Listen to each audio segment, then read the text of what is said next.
Inilah rumah lokasi terjadinya pembunuhan seorang anak berusia 9 tahun, anak dari politisi PKS. Tampak karangan bunga ucapan duka cita di rumah ini. Akses masuk ke dalam rumah ini hanya bisa melalui pintu depan ataupun belakang. Sementara rumah juga dipagari tinggi dengan kawat berduri di atasnya.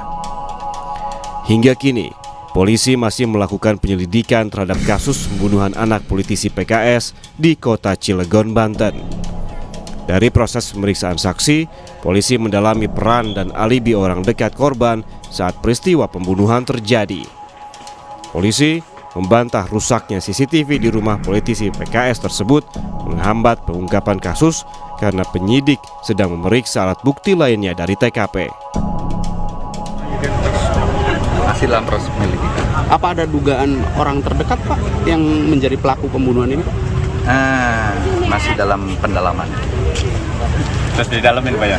Masih di dalam. Sampai kapan Pak pendalamannya? Ya, berikan waktu kepada kami, aparat kepolisian melaksanakan tugas kami.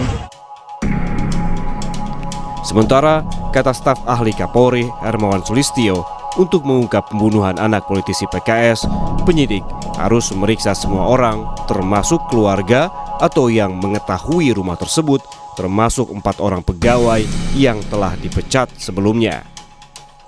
Dalam suatu kejahatan tidak boleh ada orang yang dikecualikan dari sangkaan.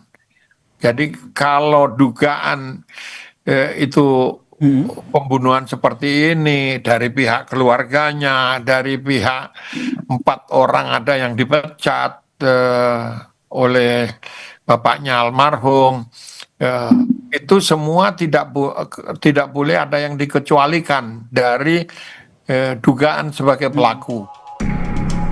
Kriminolog Universitas Indonesia Hanifah Hasna menyebut sejumlah kemungkinan bisa saja terjadi untuk mengungkap siapa pelaku pembunuhan.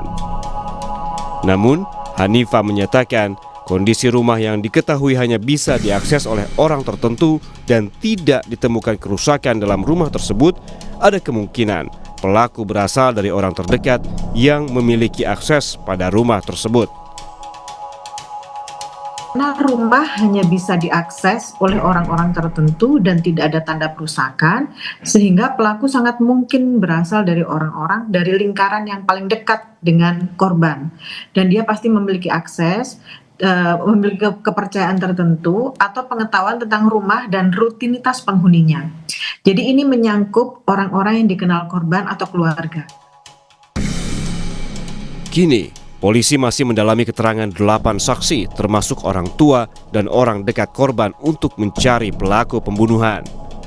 Polisi juga masih menunggu hasil otopsi korban. Kini publik menunggu polisi untuk mengungkap siapa pelaku pembunuhan anak politisi PKS. Tim Liputan, Kompas TV.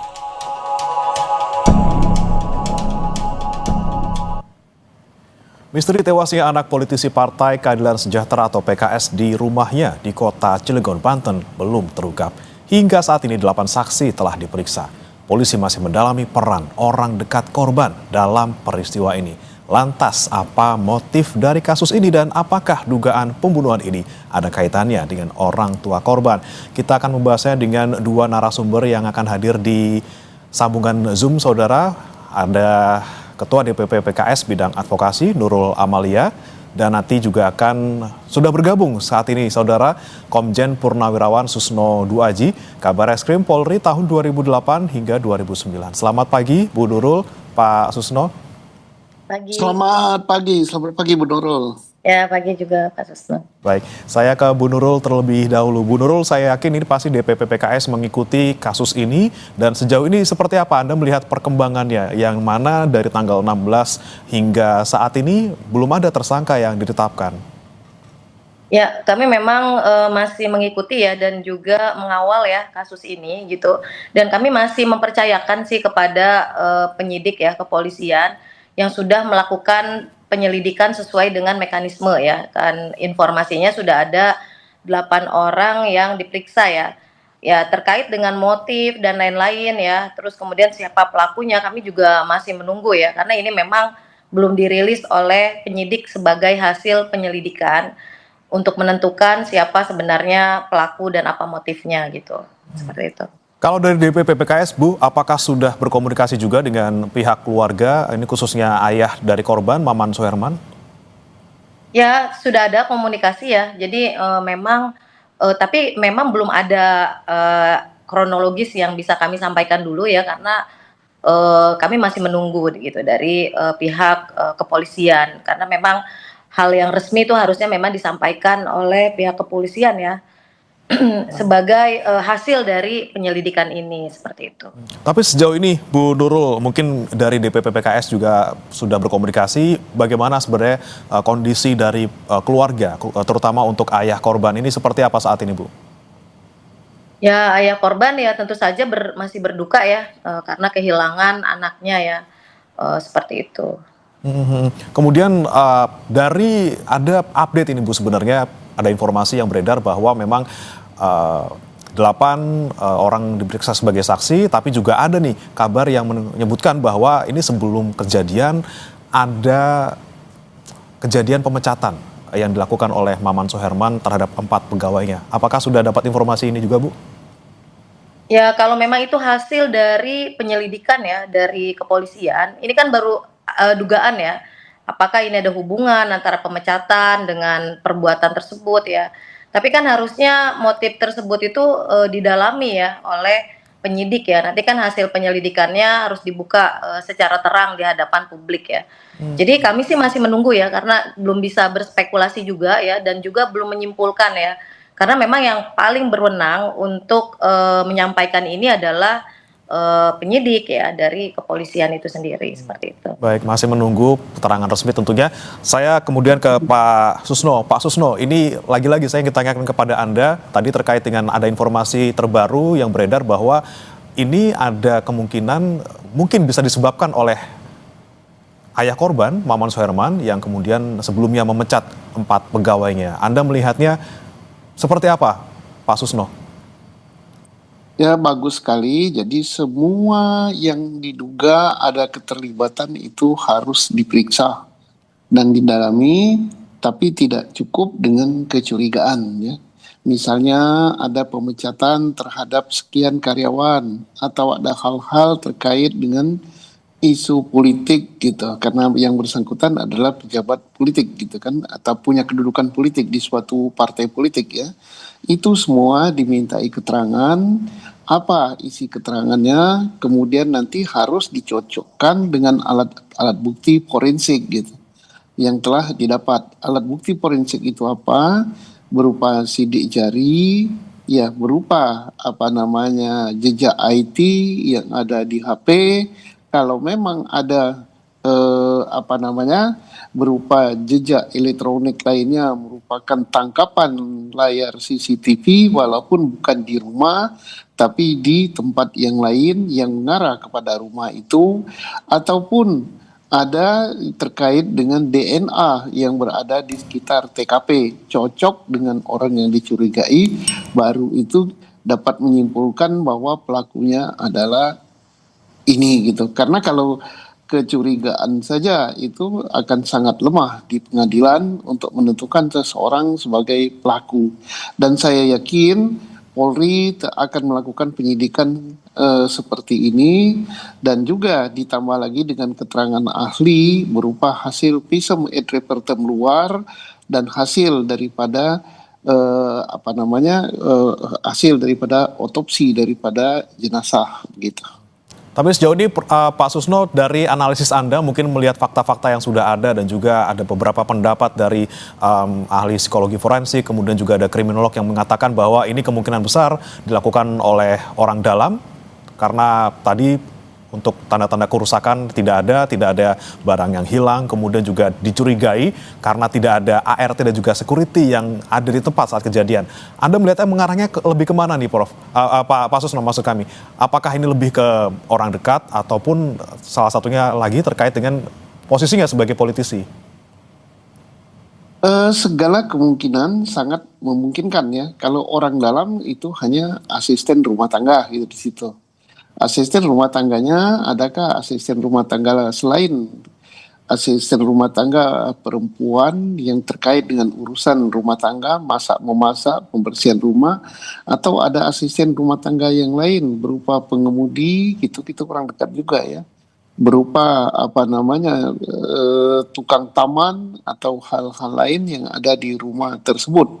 Tetapi harus dihubungkan dengan mengapa sampai tega berbuat begitu? Adakah mereka punya tujuan tertentu balas dendam gitu? Nah, kalau tidak ada, maka dan balas dendamnya harus balas dendam terkait dengan suatu perbuatan yang sangat-sangat menyakitkan. Karena sampai menghilangkan nyawa itu tidak bisa hanya karena misal dimarahi, wah kamu mengemudinya acak-acakan, wah kamu membersihkan tamannya sembarangan gitu. Nah, itu tidak akan sampai seperti itu.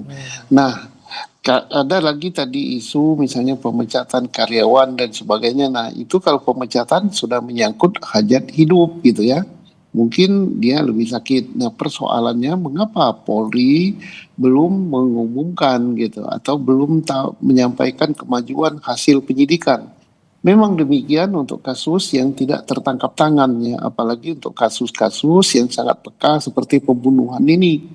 Polri tidak bisa sembarangan, tapi dia harus mengumpulkan alat bukti yang lengkap, khususnya yang bersifat saintifik, ya, yang tidak terbantahkan. Soalnya kalau misalnya belum apa-apa sudah diumumkan, maka Polri bisa-bisa seorang yang sudah diumumkan tapi tidak lengkap alat buktinya, kemudian dilepas lagi, maka akan kacau penyidikan itu dan kepercayaan kepada Polri akan terkikis gitu. Tentunya pendalaman harus dilakukan secara cermat gitu ya Pak Susno, jangan sampai diumumkan tapi ternyata masih belum matang gitu apa yang kemudian diselidiki. Saya ke Bu Nurul lagi, Bu Nurul, ini masih berjalan kasus ini, kemudian beredar lagi tadi yang saya sampaikan ada terkait isu pemecatan kepada pegawai, kemudian sebelum ini juga ada sempat beredar bahwa ini berkaitan dengan posisi dari ayah korban yang sebagai seorang politisi di PKS gitu ya. Bahkan 2 hari sebelum kejadian ini yang bersangkutan baru dilantik di PKS Cilegon. Ini kalau Anda melihatnya, Bu Nurul, apakah memang sudah tidak ada kaitannya lagi nih terkait dengan posisi dari ayah korban sebagai politisi PKS? Ya, memang betul ya, ayah korban ini sudah dilantik ya untuk menjadi Dewan Pakar ya di PKS Kota Cilegon. Tapi kan memang terkait dugaan apakah ada hubungan antara kegiatan sebagai politisi ya dengan kejadian ini, kan ini kita masih terlalu dini lah untuk menyimpulkan ke sana ya, karena penyidik sendiri kan sudah menempuh berbagai macam mekanisme dan prosedur dalam penyelidikan. Jadi kami menunggu saja nanti kan ketika sudah disimpulkan siapa pelakunya, terus kemudian apa motifnya, nanti di situ baru kita sama-sama mengetahui ya apakah ini memang ada hubungannya dengan aktivitas politik atau memang ada hal lain yang bisa saja kemungkinan itu terjadi gitu, seperti itu. Tapi kalau dari DPP PKS sendiri, Bu Nurul, apakah sudah juga mungkin menyelidiki atau misalnya berkomunikasi dengan PKS di Kota Cilegon terkait dengan mungkin keseharian dan juga aktivitas politik dari Maman Soeherman sendiri? Ya, sejak awal memang terjadinya peristiwa ini ya, jadi kami memang sudah berkomunikasi dengan PKS di Kota Cilegon ya dan di Banten ya. Jadi ya sampai saat ini mereka masih melakukan pengawalan ya, kemudian pendampingan ya terhadap keluarga korban seperti itu gitu. Jadi ya komunikasi masih tetap dilakukan itu. Baik. Saya ke Pak Susno lagi. Pak Susno, kita lihat kembali fakta yang ditemukan di tubuh korban bahwa ada 19 tusukan dan juga ada 3 luka memar di sana. Anda melihatnya dari fakta ini apa? Apakah ini memang dilakukan oleh orang yang secara aksidental gitu ya, bukan direncanakan, bukan oleh orang profesional, atau seperti apa, Pak Susno? Kalau saya melihat ini kan suatu perbuatan yang kejam ya, tidak mungkin dilakukan oleh anak-anak, tapi ini pasti orang yang sudah cukup matang gitu. Nah, kemudian untuk mengungkap hal ini, selain berawal daripada hasil visum, hasil alat bukti saintifik, juga sangat-sangat diperlukan gitu keterbukaan keterangan dari pihak orang tua gitu kan. Nah, karena apa? Kalau seandainya ini adalah perbuatan balas dendam atau perbuatan sakit hati, ini tidak mungkin sakit hatinya kepada si anak itu gitu, karena anak yang umur 9 tahun tidak mungkin melakukan suatu perbuatan atau suatu kalimat atau suatu hinaan kepada orang dewasa yang sampai menyakitkan hati sedemikian rupa sampai menghabisi nyawa. Nah, ini pasti keterkaitan dengan pihak keluarga. Maka baik ibu maupun bapaknya harus terbuka sekali dengan penyidik gitu, bahwa siapa orang-orang yang pernah berhubungan, yang pernah berkomunikasi, baik komunikasi lisan langsung maupun komunikasi lewat alat komunikasi digital gitu, yang sifatnya ada hal-hal yang tegang gitu, yang menyakitkan, atau apa keputusan yang diambil oleh orang tua korban, baik bapak maupun ibu, terhadap orang lain gitu. Karena apa? Alat bukti saintifik yang didapat oleh Polri, baik berupa sidik jari, baik berupa DNA, baik berupa alat bukti IT yang lain, itu kan harus dicocokkan dengan orang gitu. Misalnya, sidik jari ini sidik jari siapa? Harus dicocokkan dengan sidik jari orang yang dicurigai. Nah, orang yang dicurigai itu sangat besar peran daripada orang tua untuk membuka kehidupannya atau komunikasi sosialnya dengan siapa dia melakukan. Nah, baik kita analisa misalnya dengan politik, posisi yang bersangkutan, Dewan Pakar, kedudukan Dewan Pakar itu tidak terlalu berpengaruh dengan keputusan-keputusan politik bagi anggota partai yang lain ataupun bagi ke daerah gitu, karena yang mengambil keputusan partai itu adalah ketua gitu. Jadi tidak terlalu berpengaruh. Nah, kalau gitu terkait dengan perbuatan hal bisnis gitu. Nah, ini mungkin besar sekali pengaruhnya. Bisnis siapa? Mungkin partner bisnis gitu, ataupun yang membantu dia dalam bisnis, karyawan, ataupun pesaing bisnis. Nah, ini yang harus didalami. Siapa yang bisa membuka adalah orang tuanya langsung gitu, untuk tidak segan-segan.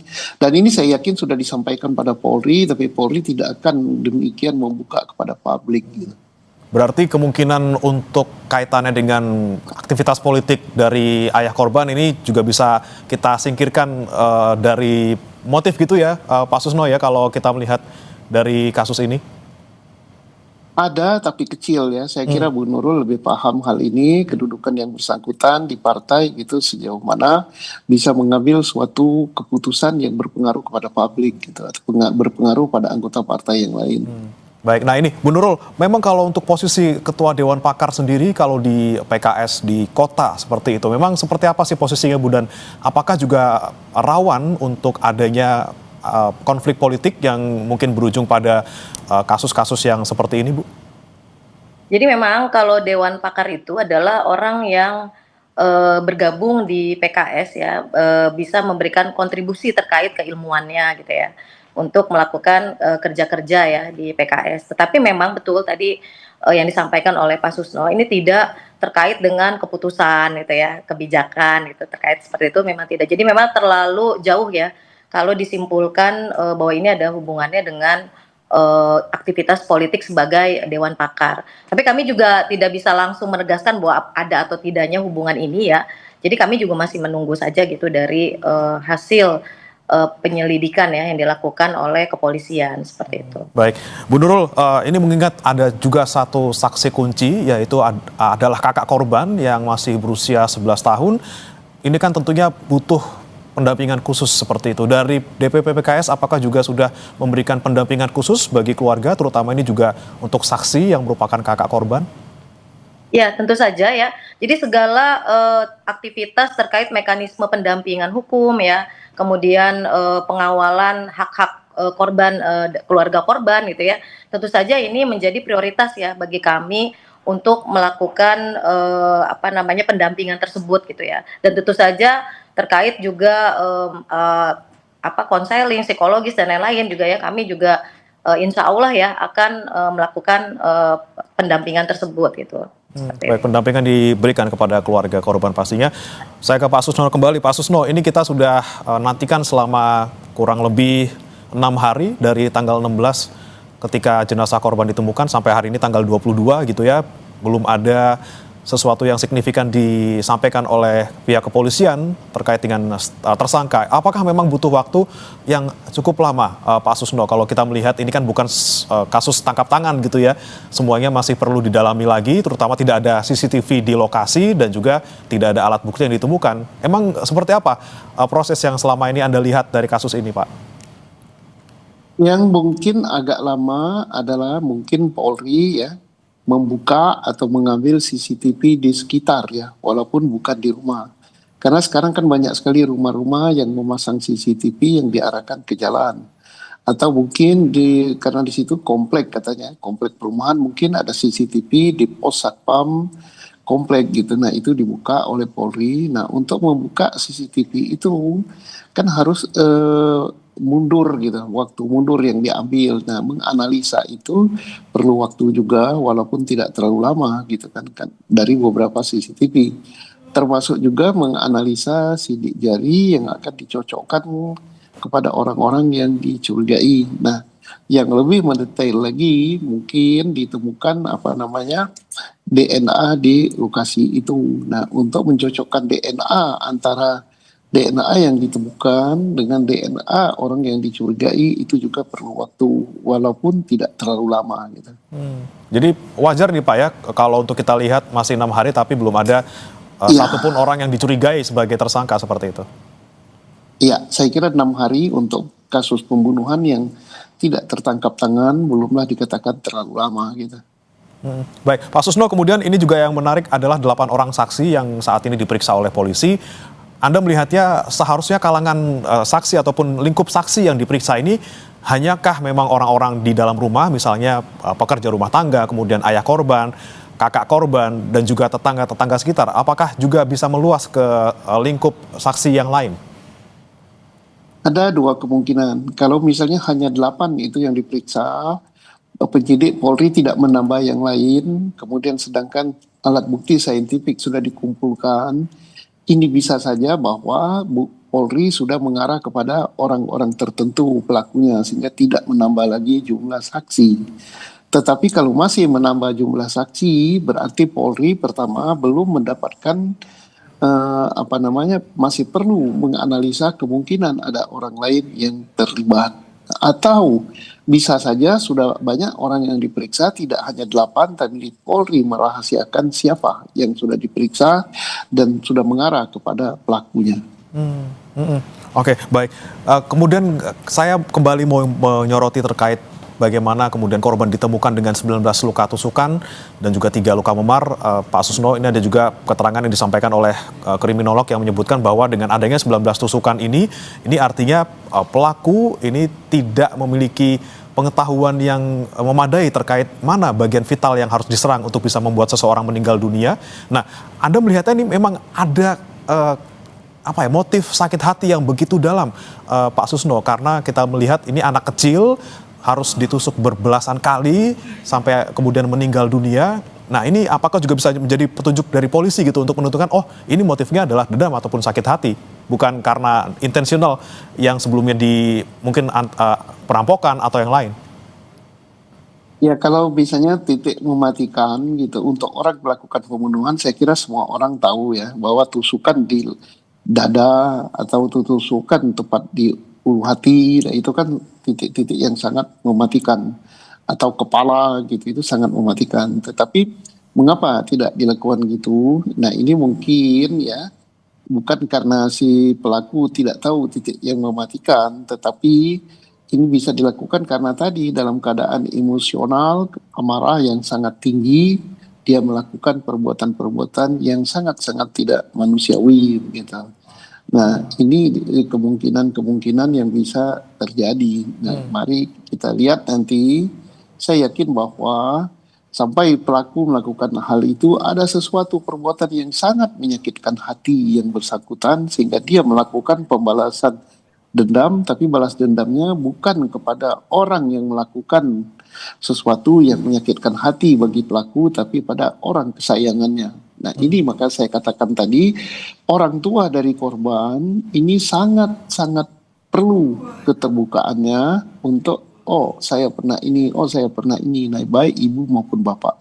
Dan saya yakin hal ini sudah disampaikan kepada penyidik, sehingga penyidik mungkin tidak terlalu sulit lagi mencari siapa pelakunya, hanya tinggal mencocokkan dengan alat bukti saintifik yang sudah didapatkan. Baik.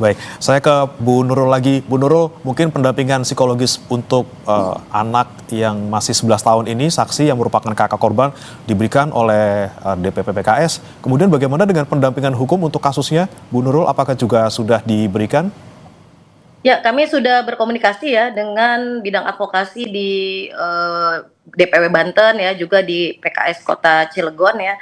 Dan tentu saja ini masih tetap dikawal ya, agar pihak kepolisian segera menemukan pelaku ya, motif untuk melakukan pembunuhan tersebut gitu. Karena sejak peristiwa ini terjadi ya, ini kan sudah jelas nih, sudah ada fakta-fakta terjadinya pembunuhan ya terhadap anak sebagai korban dengan luka tusukan. Nah, tetapi memang sayang sekali belum ada pengungkapan. Nah, makanya kami tetap terus melakukan pendampingan dan pengawalan ya, agar tetap mendapatkan informasi yang akurat ya dari pihak penyidik seperti itu. Oke, yang didorong dari DPP PKS juga untuk kasus ini, Bu, terakhir untuk Anda?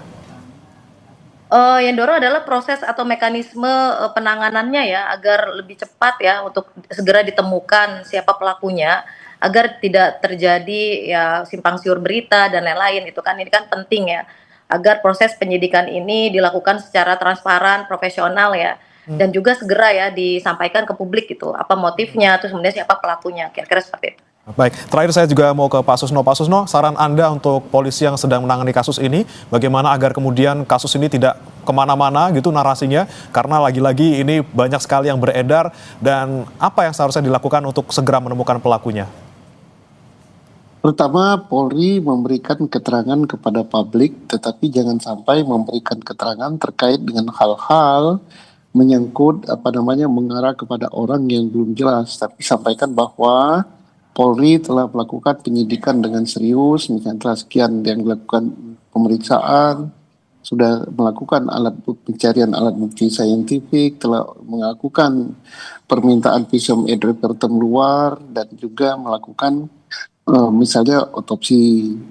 Kemudian menghimbau kepada publik kalaupun ada hal-hal yang sangat penting untuk disampaikan kepada penyidik gitu. Jadi tidak sampai terlalu mengarah pada kasus, tidak sampai mengarah kepada suatu asumsi. Nah, kemudian minta supaya percayakan kepada Polri bekerja serius untuk ungkap kasus ini. Dan juga saya sampaikan kepada pihak Polri, yaitu Polres atau Polda Banten, untuk betul-betul menyidik kasus ini sampai terungkap. Karena ini kasus di akhir tahun yang cukup besar untuk wilayah kerja Polda Banten, dan ini kalau tidak terungkap sampai tutup tahun, ini akan menjadi catatan khusus bagi Polri. Gitu. Oke, kita nantikan bersama-sama bagaimana kemudian kepolisian menangani kasus ini, dan kita harapkan juga pelaku segera dapat diumumkan dan juga membuka titik terang dari motif kasus ini. Terima kasih Pak Susno Duaji, Kabar Eskrim Polri 2008-2009, dan juga ada Bu Nurul Amalia, Ketua DPP PKS Bidang Advokasi, sudah bergabung bersama kami di Sapa Indonesia Pagi. Selamat pagi. Selamat pagi.